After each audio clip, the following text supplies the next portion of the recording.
Hey y'all, hi.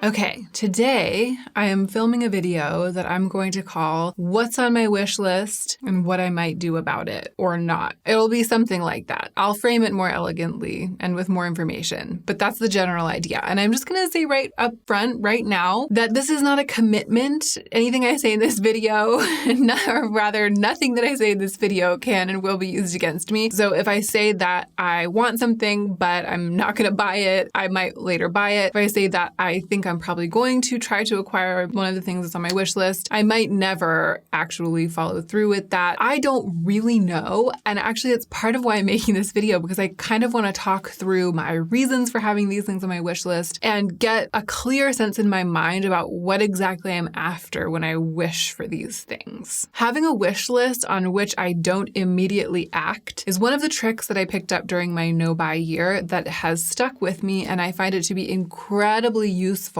when it comes to making wise decisions. And sometimes a wise decision is not buying the thing. And sometimes a wise decision is eventually buying the thing. But I find that the longer I wait, the more likely I am to make a decision that's wise. So there are a couple of fashion items on my wish list. There are a couple of beauty items. And I'm also hoping that by sharing with you what it is that has kind of been tickling my fancy lately, this video will be a little bit of a trend reaction video as well, because I'll be talking about what's trending and why it is that certain trending things might be kind of getting me. If this is your first time to my channel, then welcome. I'm so glad you're here. I think all I have to say to you is that the background is a work in progress. I just moved to a new space. This isn't like how it's gonna be. It's changing every day. One of these days, I will just set aside the entire weekend and push through and get it done. But until then, I appreciate you for bearing with me. If you enjoyed this video, I hope you will subscribe. And I think I didn't say this before, but my name is Hannah. Now, let's go ahead and get into the meat of the video.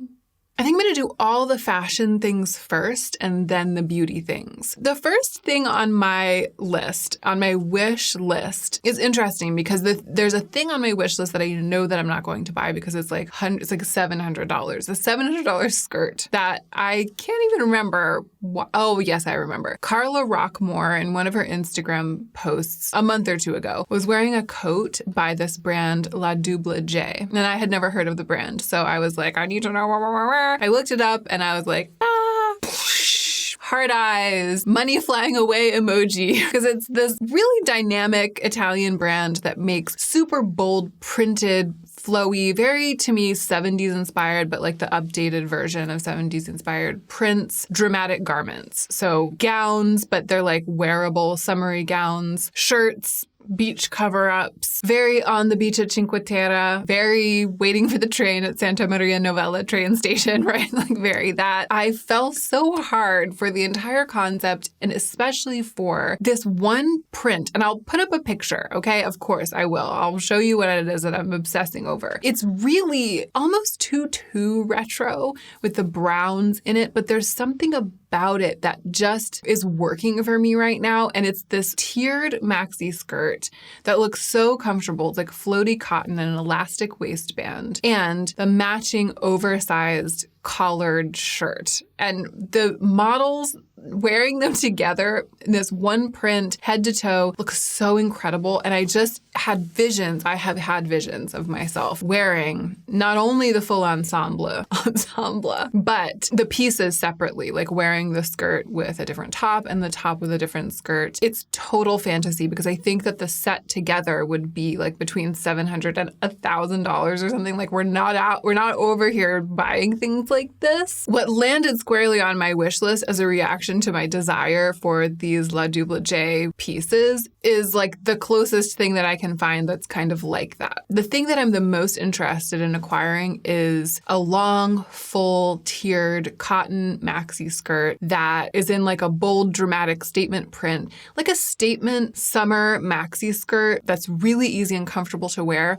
So comfortable that I might just like wear it around the house. Like I'm going to wear it even if no one's going to see me. I'm putting it on almost every day because it's so comfortable. It's like the sweatpants of the summer, but but it's so fashion because it's got that really bold print. And ideally, there's a matching top of some kind so that I can put the whole thing on and walk out like that. I have had the thought that I might try to figure out how to make the skirt.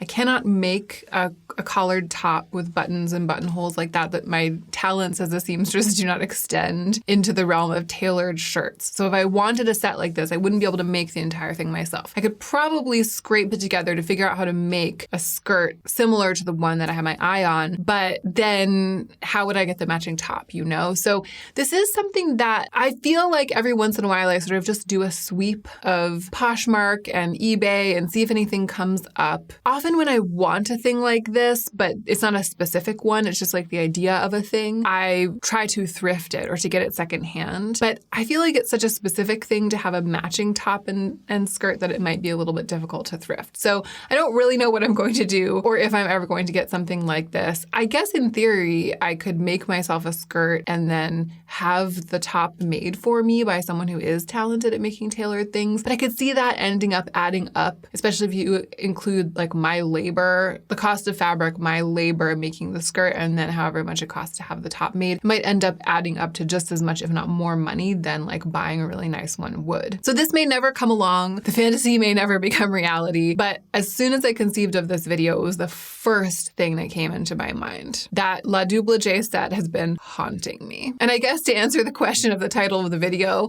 what might I do about it? Nothing.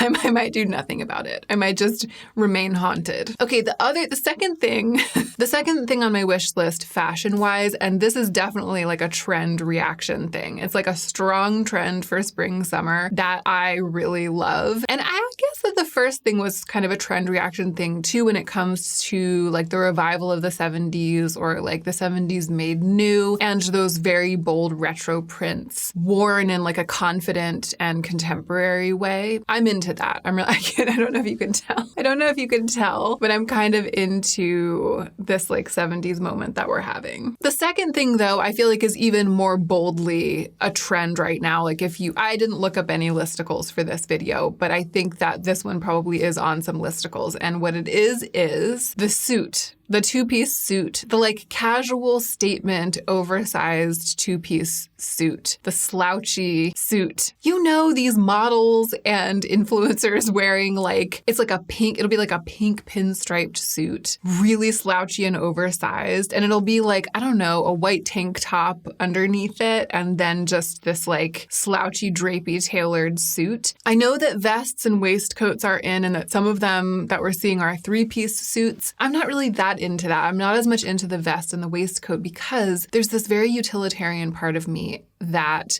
struggles with garments that are just for effect. Like I love a garment that has an incredibly strong statement, silhouette, editorial effect, and it serves a purpose that's either like covering a part of your body that you don't want to have uncovered visually, keeping you warm, or protecting you from the elements in some other way. And I guess that's it. For me with clothes, like they have to be doing those things. They have to be doing one of those things to earn their place. And then if you want them to also be fashion, they have to be fashion in addition to doing those things. I'm just a very like form and function person. And to me, the waistcoat, the vest, like the suit jacket waistcoat vest thing, unless you're wearing it by itself as a top and it's doing the first thing, like covering a part of you that you don't want to have be exposed, that I can get behind. But to put it on top of another shirt just for style and it's like this extra thing flapping around that doesn't need to be there. This is all just to say, I'm not interested in acquiring a three-piece suit because I don't want that vest. But a two-piece suit where it's like a slouchy, oversized, I don't know, camel-colored linen jacket and then matching trouser pants. This literally looks like I just took one of Joe's suits and I'm wearing it around. I'm very interested in that. I feel like it's a strong trend, and so I'm maybe just being suckered by the images because the thing is, it's not something I've ever wanted before. But I also feel like it's a thing that maybe I have wanted and would have loved to wear, but if I had worn it, I don't know, a decade ago, people would have been like, why are you wearing that giant suit that you're just swimming in? It's weird. But now, because it's trending, if I wore it, people would be like, wow, you look great. And so I'm just ready to take the opportunity. What am I going to do about it? Probably if I have the energy, if the desire endures, because the first thing that I'm doing about all of this stuff is just putting it on my wish list and then waiting and seeing how I feel a month later, right? So this recently went onto my wish list. It could be that in a couple of weeks, I'm like, why did I want that? Because that happens all the time. The first thing I'm going to do is ignore this desire and maybe it will fade. But if by the middle of the summer, I'm still like hankering for an oversized slouchy suit, I will probably try to thrift it because this is exactly the kind of thing that I might be able to find at the Goodwill. And it would be so fun to go on a hunt, visiting a couple of thrift shops in this area, which I've newly moved to, and I don't really know any of the thrift shops. So I could go on a hunt for a thing like this and in doing so get to know some of the thrift shops in the area. I can't see myself buying a suit like this new because I feel like it would either be very, very, very poor quality, inexpensive, but extremely poor quality, and that would feel like very fast fashion to me. Not necessarily just because of like using money to buy from a fast fashion brand, but fast fashion in my own life. Like I could see myself wearing a thing like this for a couple of seasons and then wanting to pass it on. Maybe I'll really love the one that I find and I'll end up wearing it forever. But I feel like I won't, because I've never had anything like this, I won't know until I try it. So I don't want to get one that I know is just for looks and just for the moment that I know in my heart of hearts I'm not going to want to keep forever because it's not well made. But neither do I want to spend like hundreds of dollars on an incredible designer one, even if I'm sure that it would last forever and look incredible forever and be a good investment and have good resale value and all of that stuff. That's not what I want to spend like a huge chunk of my budget on right now. Again, because I don't really know functionally how it will feel to have a thing like this in my wardrobe. So that's why thrifting one is a great option because I might be able to find one that's really good quality, like a beautiful suit that someone isn't using anymore. And I won't have to pay hundreds and hundreds of dollars for it to try out the style. And maybe I'll love it. And maybe the thrifted one will last forever in my life. And that would be amazing. Best case scenario. But if it doesn't, then I'll know that I'm really in the market for a really, really, really nice one that will last forever. And when the time comes, I'll be able to use good judgment about spending a lot of money on that as like an investment piece for my wardrobe. The third thing on my fashion wish list is shoes. Something is going on right now, which is that I haven't worn shoes in a long time because of the pandemic. I mean, I've worn shoes, obviously, but I spent measurably more time, way more time barefoot over the past 2 years than I usually spend in any 2 given years. I just have worn shoes so little because I've mostly been at home. So my shoe collection, it was pretty small to begin with. It was pretty small at the beginning of the pandemic for me. You know, I think I had like around 15 pairs of shoes, definitely under 20. Some of them were specialty shoes, you know what I mean? Like, you know, heels, special occasion shoes, boots, rain boots, like those kinds of things. And then some of them specialty shoes in that they're weather specific, like sandals, et cetera, et cetera. Some workout sneakers, I think 1 or 2 pairs of like fashion sneakers or regular sneakers. But the shoes that I was wearing constantly and like wearing out, wearing into the ground, they're really just like 1 pair of sandals, 1 or 2 pairs of slides that I would wear in the summer, 1 pair of fashion sneakers that I can think of. They were really just like 4 or 5, a pair of boots that I wore a lot, 4 or 5 pairs of like shoes that got a lot of wear. And I think that right before we went into lockdown and I stopped wearing my shoes, almost all of them were like really pretty worn out, getting to the point where they needed to be replaced. Like my shoe wardrobe was getting to the point where it really needed to be refreshed. And then I took a 2-year break from it and I never really noticed. And for these 2 years, shoes have been like the last thing on my list because I wasn't going to buy them when I wasn't really wearing them. And now I'm like, yay, I can start wearing my shoes again. And I'm getting my shoes out, like unpacking my shoes after we got here. And they're all just like rags. I mean, it's so bad. So a couple of them, my summer shoes are really nice. And I think that probably just resoling them will breathe new life into them, like having them resoled and cleaned. And that'll get me a long way. So in terms of just utility, that's going to be my first approach for shoes, for like having enough shoes. But there's also part of me that's been craving like outlandish statement shoes. I mean like sculptural pastel shoes, wild shoes. I think that the thing that's really on my wish list, it's two things, because what's going on is that I'm over here being like, I really need to commit some of my budget to shoes because it's dire. And I'm also over here being like, the aesthetic in me, the fashionista in me, the trend follower in me is longing for some shoes that are the manifestation of the sort of like soft, plushy, pastel 80s shapes trend. So I've been seeing like lace-up pointy boots that look like they're made out of marshmallowy, thin, buttery leather in pastel egg blue and like pale yellow and mint green. And I've been like, I need those. I need that. Puffy lavender leather slides are really making my heart double beat right now. And I don't know what I'm going to do about this desire. I think that because I'm aware that I do really need shoes right now, it feels like something that might happen because I might get to a point where I am like, I do actually genuinely need another pair of sandals to make my summer shoe wardrobe viable. And if I come across a pair of sandals that also checks this other box for me, I could see myself convincing myself to get them. I could see it working out. So the thing that's interesting about this is that there isn't a single shoe that I'm like thinking of. There's not one thing on which I'm fixated the way that there is with the DoubleJ set. I just have this idea, like a lavender shoe or a mint shoe, a shoe that's outside of my usual palette, because my palette is usually warm, despite what you see here today. Can you think of any? Have you seen any shoes like this? And do you also think that it's like a bad idea for me to give into this? This is the kind of thing that I might totally forget, right? If I just put away this desire for a couple of weeks, I might come back to it and be like, why did I think that that was a good idea? So that is actually going to be my first approach for sure. But if it persists, I might follow through with it. I might get myself some wild, pastel, ugly, beautiful spring, summer shoes. All right, let's talk about beauty. There are a couple of things on my like makeup and skincare wish list, and I haven't really decided what it is I'm going to do about these desires yet. The first thing is a skincare thing. I have just been craving moisturizing cream masks. My skin has been so dry, and I think it's partly just moving to a new climate. I don't necessarily know if this climate is like drying my skin out. I don't think that it's that. I think it's just the adjustment. You know, you never really know how your skin and hair are going to react to a new climate, a new environment, and also the seasons are in the middle of changing right now. So I think my skin's a little bit like wah, wah, wah, and I just have felt the need to baby it. Also, in this house, I've been able to take more baths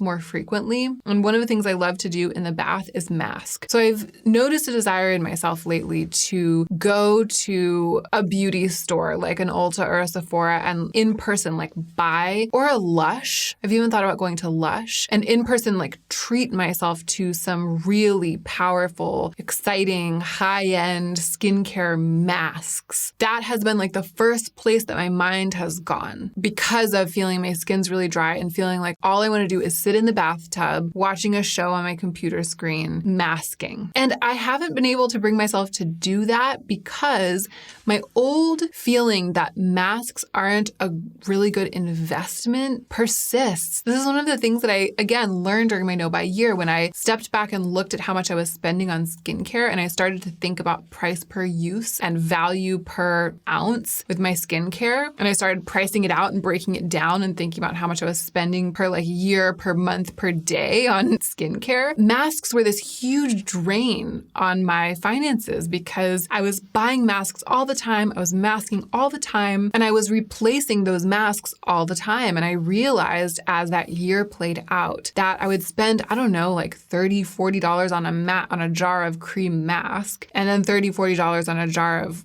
cream moisturizer, and the moisturizer would go for much, much, much longer because I was like applying a little bit every night. The mask would only last like 7 or 8 applications because I was using more of it at a time, and I was like layering masks. So I was looking at my mask spending and I was like, this is crazy. This is totally irrational. And also a mask like that is only on your face for a little bit, whereas skincare that you use every night, you like put it on your skin every morning, every night. It's kind of like going into into your skin all the time or staying on or in your skin all the time. And that just seems like that's where your money should go. So I sort of swore off of masking at the end of my no-buy year. It's definitely true that my enthusiasm for masking died, but right now I feel like it would make a difference for me to have some really great masks. So I'm wanting to go shopping for masks, sort of can't stomach it because of that old discovery and because of my history with spending too much on masks. And I haven't really decided what I'm going to do. I'm sort of thinking about it right now. Maybe I'll buy the Glossier Moon Mask because that's a really moisturizing mask that I love to have. And I think I have some store credit at Glossier because I'm not an affiliate or anything, but they have that referral program where if someone who's never shopped at Glossier before uses your link, you get a store credit. I think that I have accumulated enough store credit at this point that I could buy some masks from Glossier. That may be the good